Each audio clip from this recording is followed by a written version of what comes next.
Michael Chandler shares a moment he had with his son backstage at UFC 314 following his TKO loss to Paddy Pimblett. Chandler posted this footage to his Instagram. He wrote, "Moments, a Nutella cheers. This was the first time Hap saw me lose a fight in person. He was full of emotions backstage, and rightfully so. He was thrown into the pit of a valley he didn't see coming.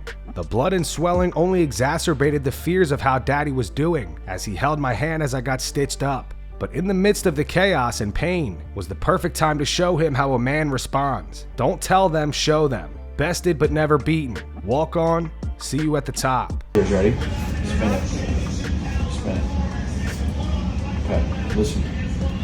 Chandler's we're going to work extremely hard. We're going to try to do the best that we can. Sometimes we're going to fall short. We're going to come up short. But we're always going to keep our head up. We're always going to keep our head up. Even if you get some cuts on your face. Even if you get some cuts. Okay. I love you. Cheers. Demetrious Johnson has responded to Ilia Topuria saying that he's never been a fan of him. Here's what Ilia had to say on the Joe Rogan Experience yesterday. You gotta think about Mighty Mouse too, man. Mighty Mouse in his prime was a bad motherfucker, man. He would do to guys like when he suplexed Ray Borg and caught him on an armbar in the middle of the air and finished him. You don't think so? I see your face. I see your face. No. It's not like, I don't know. I never was a big fan of him. No? No. Never. I think in his first prime, of all, when you call yourself a Mickey Mouse, Mighty Mouse. So I always thought that he was a Mickey Mouse. And I'm like, bro, how the f you calling yourself a Mickey Mouse? No. He was a good fighter. He was a very technical fighter. He dominated the whole division. How many times he defended his belt? Like many times. 14 times. Many times. Demetrious responded via X. He wrote, "All Gucci, boys." Alexander Volkanovski explains why he wants to defend his featherweight title against Moicano Evloev next. Volk says he plans on getting back into the octagon sooner rather than later. Speaking of Fox News Australia, he went on to say, "I did mention Moicano. He's undefeated. I like the fact that he's undefeated and still one of the younger generation again, right? I think for the legacy, that would still mean so much. Is that what the fans want? Is that what the UFC wants? I don't know. I'm going to need to talk to them. We'll see what happens. But I think my hand's all good. I don't think there's any broken bones. So I'm looking to let this heal up, and I'll get back in there soon." Aaron Pico will be making his UFC debut sometime this year. He recently made an appearance on the Pound for Pound podcast with Kamaru Usman and Henry Cejudo, where he listed a few potential opponents he would like to face in his first UFC bout. Well, to be honest with you, you guys know me, like, you know, everybody has their own style. Like, I'm gonna go in there, I'm gonna just smash everybody. But I want to look at it like very objectively. Like, they offered me Moicano, so okay, I have a name now.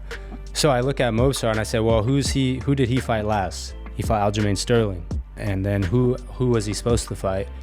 If I'm not mistaken, I think he was supposed to, I heard Brian Ortega. So I'm like, okay, well, give me a Brian Ortega or give me an Aljamain Sterling. You know, I have something to work with now. Aljamain, Ortega, let's go if you guys are ready to fight.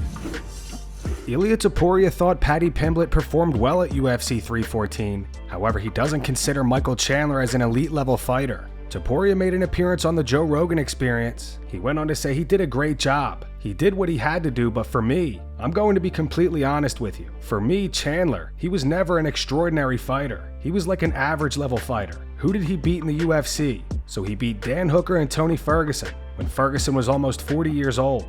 At the end of the day, you see wars. It's a very competitive fight. You almost see a bar fight. You see two guys in the middle of the octagon exchanging punches, but you don't see technique. You don't see skills. You'll see a great fight because as fans, it's very entertaining to watch fights like that. But if you really think about it, you don't see skills in that fight. You don't see someone trying to take you down, control you, some great submissions, great transitions, striking, see a guy that's looking for combinations, looking for his moment, creating spaces. It's just wild hogs, and that's cool. You need guys like him. I would never recommend to someone, watch this guy and learn something.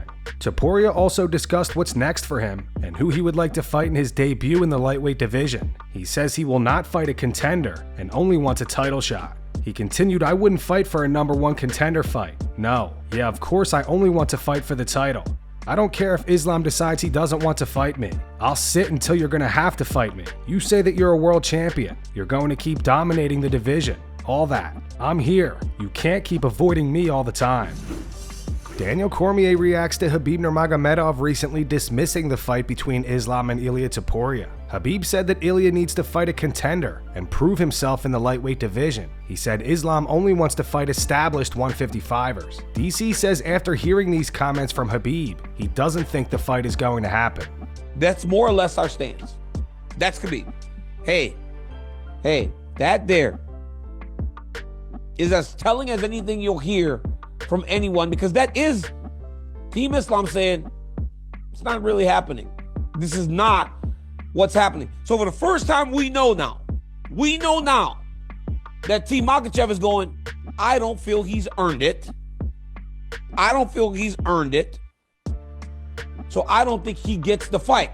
Khabib also said in that article, Islam's the champion. He should have a say in what's going on, right? So it'll feel like a bit of a standstill, but I gotta agree, right? What does it hurt if he fights one guy? Say Ilia fights a Charles Oliveira. Oliveira was tentatively the next guy after beating Michael Chandler. It was supposed to go Arman, Charles. Arman didn't fight the fight. Charles has won one fight since losing to Arman. Why can't those two guys fight and then fight Islam, the winner? That makes sense. Hearing Khabib there makes me feel that it's not going to happen. Arman Tsarukyan believes he will be fighting for a lightweight interim title if Islam Makhachev moves up to welterweight. Islam is currently awaiting the outcome of next month's UFC 16 headliner between welterweight champion Belal Muhammad and rising contender Jack Della Maddalena. Depending on the result, a potential move to 170 could be on the horizon for Islam. Why does nobody want to fight you, Arman? Right now, because it's a dangerous fight and I don't have a title. And so Oliver wants to fight for the title. Topuria wants to fight. Everybody wants to fight for the title. And when the title fight gonna book, and then I'm gonna get the fight. Are they going to give you the title fight? Depends. If Islam gonna move to 170, yeah, they gotta give me interim title with somebody. Michael Bisping and Paul Felder discussed Colby Covington's altercation with Paddy Pimblett backstage at UFC 314. A few months ago, Paddy said he ran into Colby at Power Slap and claimed that Colby stared at the floor and walked away. Felder believes the only reason Colby had something to say to Paddy at UFC 314 was because there was security and cameras around. What is that all about, in your opinion? Relevancy. He's trying hard lately. That's what's going around. Do you really believe, just simply because it's Paddy, he had a big moment, I'm going to insert myself and get some headlines? Because yeah, he was saying come up to a man's weight class. Yeah, he said it in his other video. Yeah. What's the difference between that moment that Paddy talked about and this moment this time? Security guards and cameras. And cameras. Hold on a minute. Hold on. I mean, we're not trying to start beef with Colby, but you've already. Well, why at this point? You know what I mean? I mean, he's going to go in on anybody anyway. So you're right though. PI, head down, doesn't say anything. Backstage, cameras everywhere, lots of security. Turn on the chaos. Turn on the chaos. Here comes the camera. Here comes 5 security guards. If you ran into him one-on-one in a room, it's not happening. And I don't mean that disrespectfully. I get the act. I know what he's doing, but that's what it is. I'm sorry. And I'm not saying I want to fight him. I'm not saying I'm going to go out and slap him. That's not who I am, because I don't say that. And I don't say that in front of people. If he attacks me, obviously we'll be in a fight. It's just, it's tired, man. It's tired. It is tired. And it is kind of pathetic.